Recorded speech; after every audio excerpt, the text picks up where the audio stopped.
ಮಂಡ್ಯಕ್ಕೆ ಹೋಗ್ಲಿಕ್ಕೆ ನಾವ್ ಹೇಳಿರೋದು ಖಾಲಿ ಇರೋಂತ ಉದ್ಯೋಗನ್ನ ಬರಿಸಿ ಬರೀ 15,000 ರೂಪಾಯಿ ಸಂಬಳಕ್ಕೆ ಗೆಸ್ಟ್ ಫ್ಯಾಕಲ್ಟಿಗೆ ಕ್ಯೂನಲ್ಲಿ ನಿಂತಿರ್ತಾರೆ. ಗೆಸ್ಟ್ ಫ್ಯಾಕಲ್ಟಿ 15,000 ರೂಪಾಯಿ ಸಂಬಳಕ್ಕೆ PhD ಮಾಡಿದವನು ಸಂಬಳಕ್ಕೆ ಕ್ಯೂನಲ್ಲಿ ನಿಂತಿರ್ತಾನೆ. ಇವತ್ತು ಆ ಖಾಲಿ ಇರುವಂತ ಉದ್ಯೋಗ ನಾವು ನಮ್ಮ ಕಾಲದಲ್ಲಿ ಭರ್ತಿ ಮಾಡ್ತಿದ್ದೋ. ಭರ್ತಿಯನ್ನು ಮಾಡೋ ಮುಂಚೆ ಯಾವ ರೀತಿ ನೇಮಕ ಆಗಬೇಕು, ಯಾವ ಕ್ರಮದಲ್ಲಿ ನೇಮಕ ಆಗಬೇಕು, ಯಾವ ಕ್ರಮದಲ್ಲಿ ನೇಮಕ ಆಗಬೇಕು, ಯಾವ ಪ್ರಕಾರದಲ್ಲಿ ನೇಮಕ ಆಗಬೇಕು, ಸಿಬ್ಬಂದಿಗಳು ನಾವು ಮರುಹೊಂದಿಕೆಯನ್ನು ಮಾಡಿದ್ದೀವಿ. ಯಾರು ಇವರಿಗೆ ಸರ್ಕಾರದಿಂದ ಅಲ್ಲಿ ಮಾತಾಡ್ತಾರೆ,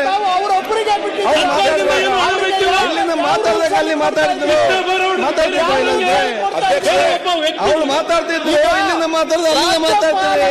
ಅಲ್ಲ, ಪ್ರೈವೇಟ್ ಯೂನಿವರ್ಸಿಟಿನಲ್ಲಿ ಓದ್ಕೊಂಡಿದ್ದಾರೆ, ಪಬ್ಲಿಕ್ ಯೂನಿವರ್ಸಿಟಿ ಸ್ಟ್ರೆಂಥನ್ ಮಾಡಬೇಕು, ಬೆಳೆಸಬೇಕು, ಸ್ಥಾಪನೆ ಮಾಡಬೇಕು. ಈಗ ಅಶೋಕ್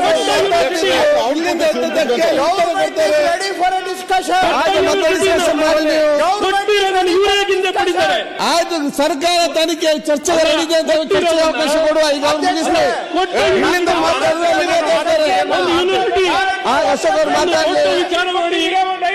ಮಾತಾಡ್ಲಿ, ಒಂದು ದೊಡ್ಡ ವಿಚಾರ ಮಾಡಿ ಮಾತು ಮಾತಾಡ್ತಿರೋದು ನಮ್ಮ ಮಾತು ಇವ್ರಿಗೆ ಆಯ್ತು, ಇವ್ರಿಗೆ ನೋವಾಗಿದೆಯಾ? ತಾವು ಹೇಳಿ ಮಾಹಿತಿ ಮುಗಿಸಿ ಮಾಡ್ತಾ ಇದೀವಾ? ಓಕೆ,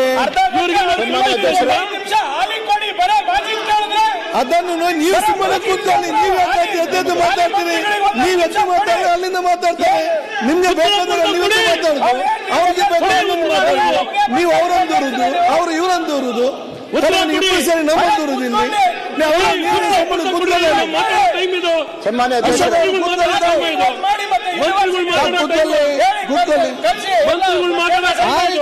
ಮಂತ್ರಿಗಳು ಏನಿದ್ರು ಉತ್ತರ ಕೊಡ್ತಾ ಕೊಡಿ. ಕೂತ್ಕೊಳ್ಳಿ. ಈಗ ಸುಧಾಕರ್ ಕೂತ್ಕೊಳ್ತಾವ.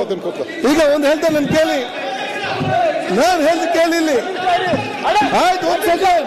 ಆಯ್ತು, ನೀವು ಕೂತ ಹೇಳ್ತೇನೆ. ಆಯ್ತು, ಒಂದ್ ಸೆಕೆಂಡ್ ಸುಧಾಕರ್. ಆಯ್ತು, ಒಂದ್ ಸೆಕೆಂಡ್. ಒಂದ್ ಸೆಕೆಂಡ್, ಒಂದ್ ನಿಮಿಷ. ಅಲ್ಲ, ಇಲ್ಲದ ಪ್ರಶ್ನೆ ಅಲ್ಲ. ಈಗ ಪ್ರತಿಪಕ್ಷ ನಾಯಕರು ಮಾತಾಡ್ತಿದ್ರು, ಪ್ರತಿಪಕ್ಷ ನಾಯಕರು ಶರತ್ ಬಚ್ಚೇಗೌಡಗೂ ಅದೇ, ನಿಮಗೂ ಅದೇ. ಪ್ರತಿಪಕ್ಷ ನಾಯಕರು ಪ್ರಿಯಾಂಕ್ ಒಬ್ಬರಿಗಾಗಲ್ಲ ಅಷ್ಟೇ. ನೀವು ಕೂಡ ಯಾರು ಎದ್ದೇಳ್ಬೇಡಿ. ಪ್ರತಿಪಕ್ಷ ನಾಯಕರು ಮಾತಾಡ್ತಿದ್ರು. ಪ್ರತಿಪಕ್ಷ ನಾಯಕರು ಮಾತಾಡ್ತಿದ್ದಾಗ ಇಲ್ಲಿಂದಲೇ ತಾವು ಎದ್ರಿ.